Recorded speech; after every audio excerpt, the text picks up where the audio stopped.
Hi, I'm Agnes and I make videos for fun. I have been working on a frilly wrap dress by Fiber Mood.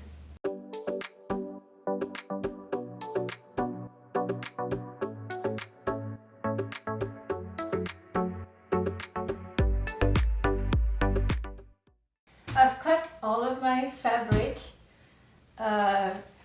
Cutting chiffon is very low on the list of something that an obsessive compulsive person enjoys doing. But it's all done. With the exception of a couple of pieces, the ones that are facing pieces, there's just a couple to cut. And for this I'm going to use a different method that I've seen advocated when it comes to working with thin fabric like chiffon, but I think it's a good method in general. The normal method for pieces that require interfacing, and that's as it's the instructions in the pattern say to cut the pattern, the fabric following the pattern paper, and then cut another set with the facing and then fuse them, the interfacing, and then fuse them together. I have used that method before with little success. There's a much better route, and that is to fuse the interfacing to the fabric first and then cut. Here are my two facing pieces that have to be fused with the interfacing. So I saved a couple fabric scraps. This goes on, I need a pair of those, so it goes on two pieces of fabric, and then this gets cut on the fold. This is the interfacing I'll be using. It's by Pelon 180 Knit and Stable interfacing. So I'm going to cut pieces out of this that loosely match the pattern pieces, a little bigger than them, and then I'm going to fuse them to the fabric following the directions to a T, and then I'll come back and actually cut the pattern pieces from the fused fabric.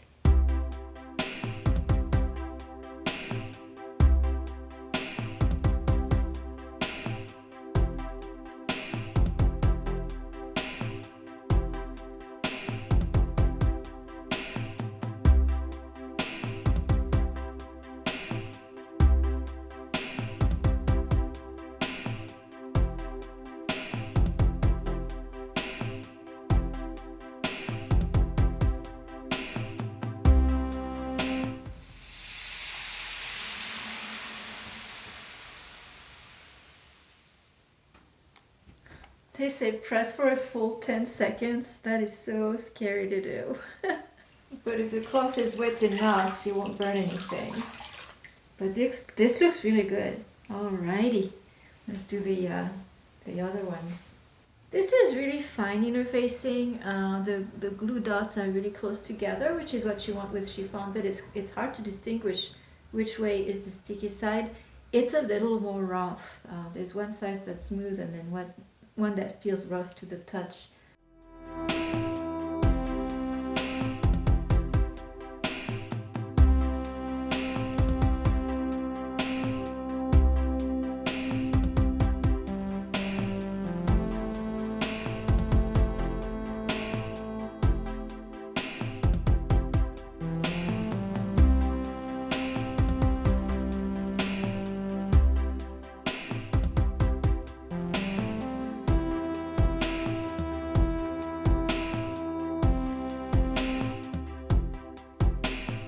Everything is cut and we're ready to start sewing.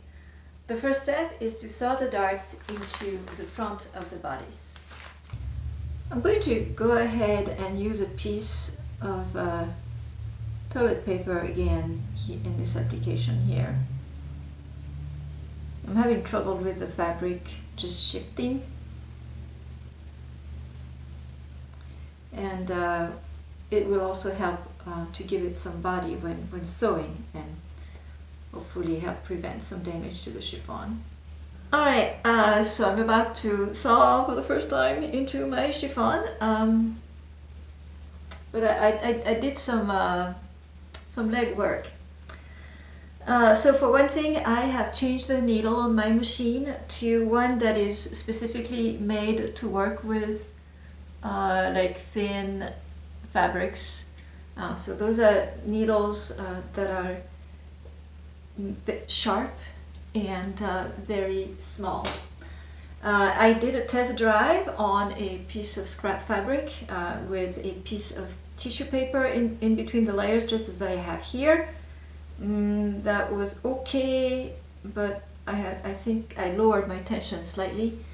And to help me get it started, I am using a spent dryer sheet just at the very beginning, so that, you know, when you start a line of sewing, often, for me, I have that problem. Less now, but still it happens. Your machine swallows the fabric into that little hole here. It's just very bad. So one thing when working with chiffon, so having this stabilizer to help start will help. And then another thing is no back stitching. You never want to back stitch. So I'll be tying a knot at the end to secure the ends, but I'm not back stitching.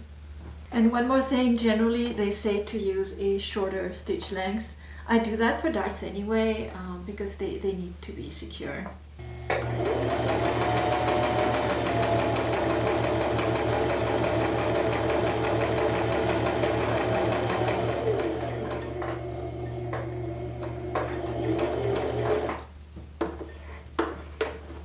I'm trying something a little different with this second dart. In the other one I put the piece of tissue paper in between the layers, and you might have wondered, how do you get it out?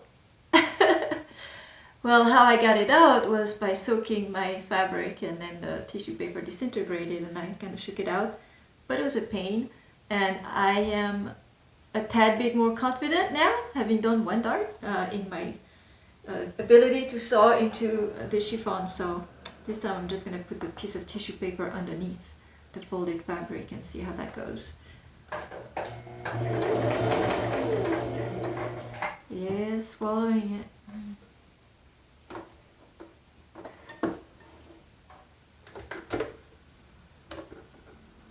I also skipped the dryer sheet.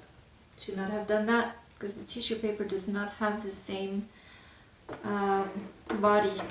So my machine swallowed the beginning, everything, tissue paper, you name it. So there was some damage done, but minimal.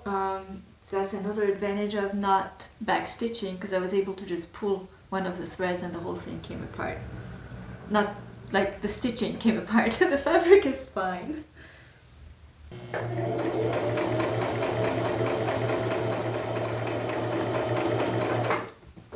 Spent dryer sheets work to start a line of stitching with chiffon.